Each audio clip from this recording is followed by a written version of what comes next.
Ngasidi akoigi card reading ki video mo khatang tawse ko card reading ki video se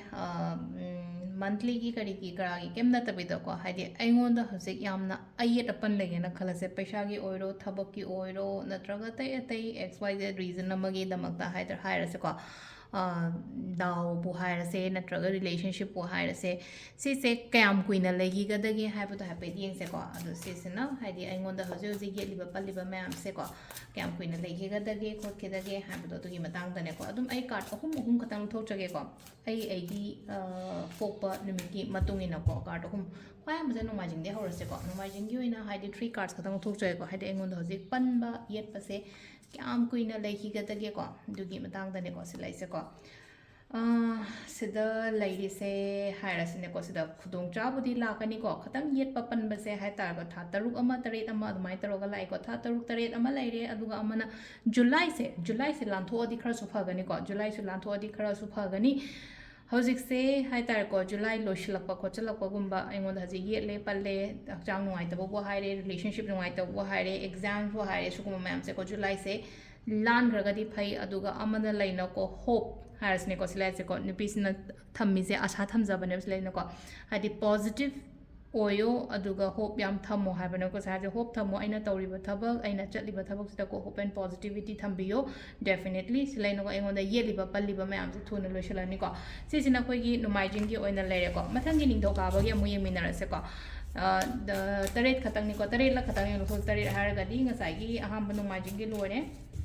sisina ko ining to ka bagi amu ko ning to ka bagi amu haji hawa palliba yeliba kholiba mayam se gi damakta ko only 3 cards ko sida la ise hai tara ko haidi sida sina amule no ko kudung chaba se hai tara ko haidi la ga su khatang swai mang bagi type ne ma khara ko check kano su tobiyo thabak tobo matam da lai no ko haidi khatang chakchang na tobo do adu dum su laire ko chakchang na tobi ba khopi ba adumai na gum phajana tobiyo ko august kumba kai gumba se am phari ko aina khanba aina ningi ba kholi ba mayam se august ta ga phangba adumai tar ga august man kumba kai gumba adumai tar lai ko sisina khoi gi ningthau ka ba gi oina laire ko mathang na mule apo gi yeng se la apo gi ne yet pa pan ba khot pa lai ba mayam se any kind of problem ko yet pa se khoi gi thabak tabu oiro relationship tabu oiro health tabu oiro pesha tabu oiro ko sisina khoi gi tuesday popang ye ko dum normal general reading ni ko ina to se ko sida su lai se hai tar ko hazik se lain ko by october gumba kai gumba ta gadi am pharani ko sida silain ko hadi sida su cha manana hai tar ko tauri ba thaba inkhang gumba kai gumba sida ko asa thamo ko thajaba thambiyo ko sida aduga chakchang na tawbiyo ba kaino ma tawba matam da ko adu silai se imung manung oiro relationship oiro paisa nungsa oiro ama oiro ko sida la ise hai tar ko october tha saidagi di yam phagani ko sisina khogi leba popagi oina leire ko mathangi amu yenga se ko imja kaisa gi mu yeminara se short reading ne ko yam ka haina sang ba khotpai gi darkar oiroi ko sida ina je sum yet papan ba se kam ko ina legi ga da gi haipagi tu gi reading ne ko sisina amu khogi yumja kaisa gi ko yumja kaisa gi sida leire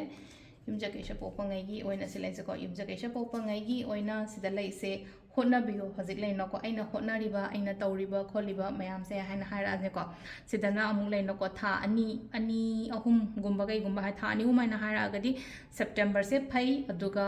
amuk lai nako september adagi keno se khoi gi october month se thabak yam chingani ko isa gi na thabak chingani haji ho chu ne ko haji su tawe dum thabak ingang tawde habati aroi tawde tawe atarga ju result se itap tap gi tap tam taw do adu sept keno akoi gi october su chingani thabak su chingani aduga chokhat pa ju dum piri ko pi ba dia ados pura hai tare ko engon da yet papan ba khot pa phaba kaina hara gadi november tha se yaura gadi am phagani ko sisina khoi gi yumja kaisa mi ki oina ko mathang ge mu yenga se ko yumja kaisa next da khoi gi sagon